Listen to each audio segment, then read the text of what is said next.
merci donc tey ñu ngi woon fii di teewee li nga xamante ni mooy finale phase régionale ONGAM mu neex ci suñu xol lool ñu am ci mbégte am ci contentement bi nga xamante ni tànn nañu vraiment ñuy doon maire Tankon ñu jël ñu darajaale ñu bés bi donc ñu doon parrain phase régionale. donc li ci gën a yéeme également mooy c'est la première fois ñuy délocaliser phase régionale andi ko fii tey ci commune de Tankon li ci gën a neexaat mooy comme ni ñu ko waxee tey Sénégal yëpp ñoo fi daje woon.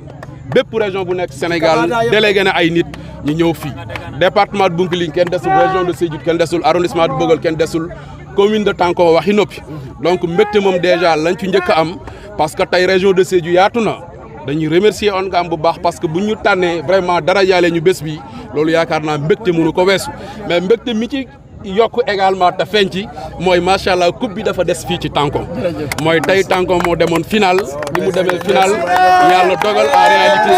waaw yàlla dogal macha allah mu daje woon ci acte sito bu Marsassoum yàlla dogal ci dernière minute yi bu ngeen ko seetloo ci la Tankon égalisé ñu ne déeta waay macha allah bi ma yegsee donc voilà merci donc bi ngeen ko seetloo après ñu dem ci robi macha allah finalement Tankon gagné donc mu doon une première ci njëlbeen en réalité mu ngi door a am commune de Tankon jël li nga xamante ni moom mooy coupe phase régionale donc mu doon loo xamante ni lu rëy la di wax ne du ñu yem foofu ak sunu commune ak sunu ndawu commune fas yéene nañ leen gunge Matam ndax fa lañ fas yéene incha allah footballé en réalité li nga xam ne mooy phase nationale yi te niñ leen gunge ba ñu gagné phase régionale yi dinañ leen ko gunge incha allah rabbi ba ndamal national bi ñëw fii ci Tankon ci kanam vraiment loolu lañ ci bëggoon a wax di remercier encore une fois suñu xarit suñu soppe waa ONGAM ni ma ko waxee commune bi yaatu na donc bu ñu tànnee en réalité dara jaale ñu bés bi wax dëgg yàlla amuñu loo xamante ni moom lañ leen mën a fayee donc kontaan nañu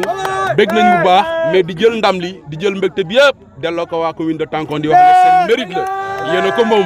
sama benn xarit nee na looy namm daa fekk nga xam ko mais yaakaar naa ne tey Tankon lépp luñ namoon luñ xamutoon commencé nañ ko xam te incha allah rabbi ci kanam la jëm dina gën a yaatu ci kàttanu yàlla incha allah rabbi ca kaw ci kanam Tankon foray ba incha allah.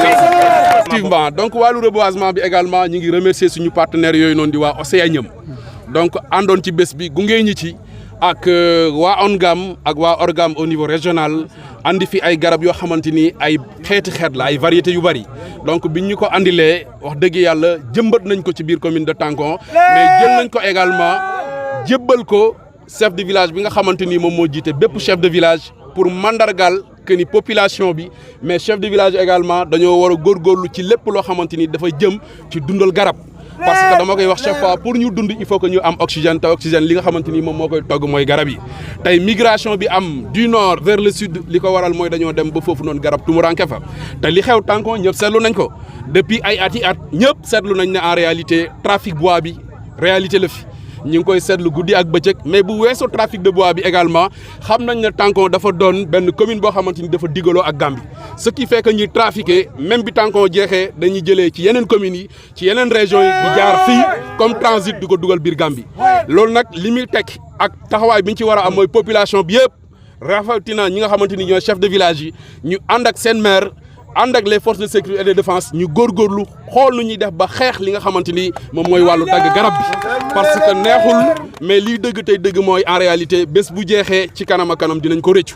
non seulement dinañ ko rëccu mais damay wax ne ñi ñu fi jiitu bu fekkonte ni ñoom noonu la ñu defoon tey suñ dund du mel nii mais ñi nga xamante ni ñoo fi nekk actuellement bu ñu yàqee àll bi mooy yeneen génération yi ñëw dinañ am jafe-jafe pour dund te commune bi képp ku fi nekk ñaari activité principalement moom ngay doxal muy mbay ak càmm baykat ak sàmm bu amul ndox dootul dem te ndox ñëpp xam nañ ne garaboo koy togg kon nag su ko defee di wax rek ne ñu ngi ñaax population bi di remercier vraiment du fond du cœur waa Océanium di remercier encore une fois waa ONGAM waa ORGAM ci initiative bi nga xamante ni c'est inédit c'est la première fois mosula am ci commune de Tankon Kabada sax yaakaar naa j'ose le dire le département de Bounkiling de manière générale donc loolu vraiment moom moo fi xew tey donc incha allah dina wax ne dinañ continuer jëmbat garab boobu muy reboisement bi yaatal ko ci commune bi mais waxtaan ci ak suñuy collègues maires yi incha allah ñu yaatal ko ci département bi de manière générale mais pourquoi pas même au niveau régional donc loolu laa bëggoon a wax ci wàllu jëmbat garab bi di leen sant di leen gërëm di wax rek ne incha allah rabbi ñu ngi leen di jox rendez-vous à Matam ci phase nationale yi avec Tankon incha allah rabbi ci kanam